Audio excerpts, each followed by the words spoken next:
నమస్కారం గురువుగారు. ఆశీర్వచనం నాయన. గురువుగారు, కొత్త సంవత్సరం 2024 అన్ని రాసుల వాళ్ళకి అసలు వాళ్ళకి ఎలా ఉండబోతోంది? కొంచెం వివరించండి గురువుగారు. శ్రీ మహాగణాధిపతయే నమ. ఐం మహాసరస్వత్యే నమ. శ్రీ లలితాంబికాదేవియే నమ.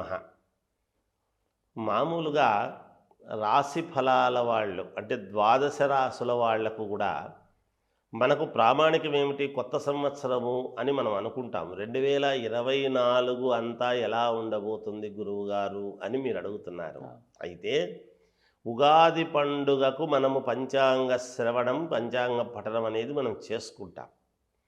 అప్పుడు ప్రతి వాళ్లకు కూడా ఆదాయ వ్యయాలు ఏమిటి, రాజపూజ్యత అవమానాలు ఏమిటి, మిగతా పంటల విషయాలు కానీ ఇంకొకటి కానీ రైతాంగానికి ఎలా ఉండబోతుంది ఏమిటి, వ్యాపారస్తులకు ఎలా ఉంటుంది, సినిమా రంగం వాళ్ళకి ఎలా ఉంటుంది, ఉద్యోగస్తుల వాళ్ళకి ఎలా ఉంటుంది, రాజకీయ రంగములో ఉండేటువంటి వాళ్లకు ఎలా ఉండబోతుంది, మరి ముఖ్యంగా పెద్ద పెద్ద వ్యాపారాలు, చిన్న వ్యాపారాల దగ్గర నుంచి ఎదగాలి అని అనుకునేటువంటి ప్రతి వాళ్లకు కూడా ఎలా ఉండబోతుంది అనేటువంటి దాని గురించి కానీ, వివాహము, సంతానము, ఎదుగుదల, కొత్తగా ఉద్యోగాలు రావటము, విదేశాలకు వెళ్ళాలి అనుకునేటువంటి వాళ్లకు, తర్వాత భూముల వలన ఏదైనా తకరారులు ఉండేటువంటి వాళ్లకు, కోర్టు పరమైనటువంటి కేసుల నుండి బయటపడాలి అనుకునేటువంటి వాళ్లకు,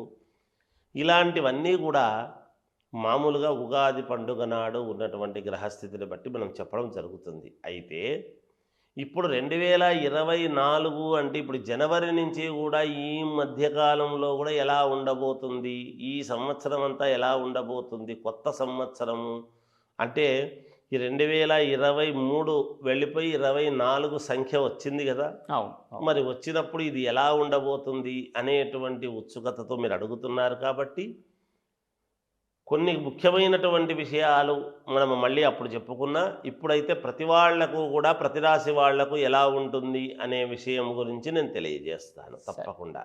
సరే గురుగారు, కొత్త సంవత్సరం 2024 మకర రాశి వాళ్ళకి ఎలా ఉండబోతోంది గురుగారు? మకర రాశి వాళ్లకు ఈ 2024 సంవత్సరం అంతా కూడా చాలా యోగవంతముగా ఉన్నది.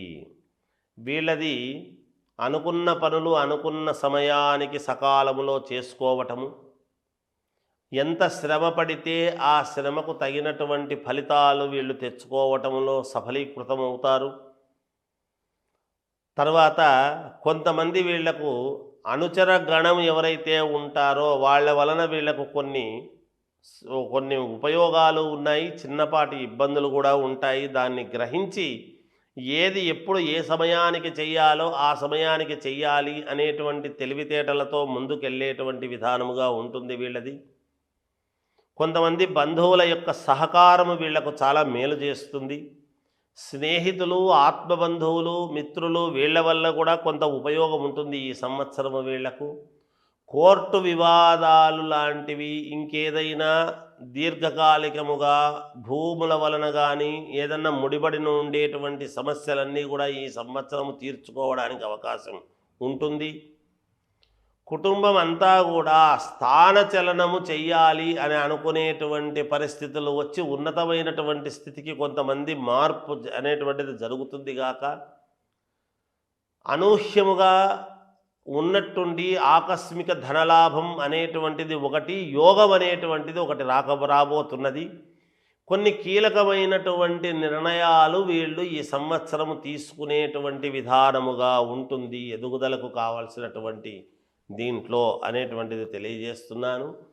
అనేక రంగాలలో ఉండేటువంటి వాళ్లకు ఉండేటువంటి రంగాలలో కొన్ని నిర్ణయాలు తీసుకునేటువంటి దాని వలన బాగా కలిసొచ్చేటువంటి అంశముగా ఉంటుంది వీళ్లకు. విద్యార్థులకు మహాద్భుతముగా ఉన్నది, చాలా యోగవంతముగా ఉన్నది. వ్యాపారం చేసుకునేటువంటి వాళ్లకు యథావిధిగా నష్టము లేకుండా వాళ్ళ వ్యాపారాలు వాళ్ళు చేసుకుంటూ అభివృద్ధి పథంలో నడుస్తారు గాక. వాళ్ళు చిన్న వ్యాపారము నుండి పెద్ద వ్యాపారం వరకు కూడా చాలా అనుకూలముగానే ఉన్నది వీళ్లకు. అలాగే రాజకీయాలలో ఉండేటువంటి వాళ్లకు చాలా మంచి యోగం ఉన్నది. వీళ్ళు ఊహించని విధముగా వీళ్లకు యోగం అనేది ఉన్నది. వీళ్ళు ఆశించిన దానికంటే ఇంకా ఎక్కువ వచ్చేటువంటి యోగము కూడా ఉంది వీళ్లకు. అయితే వాళ్ళ వ్యక్తిగతమైనటువంటి జాతకాలు పునఃపరిశీలన చేసుకోవాలి. యజ్ఞయాగాది క్రతువుల వలననే వీళ్లకు యోగం అనేటువంటిది ఒకటి సూచన. చాలా చక్కగా వివరించారు గురుగారు, ధన్యవాదాలు.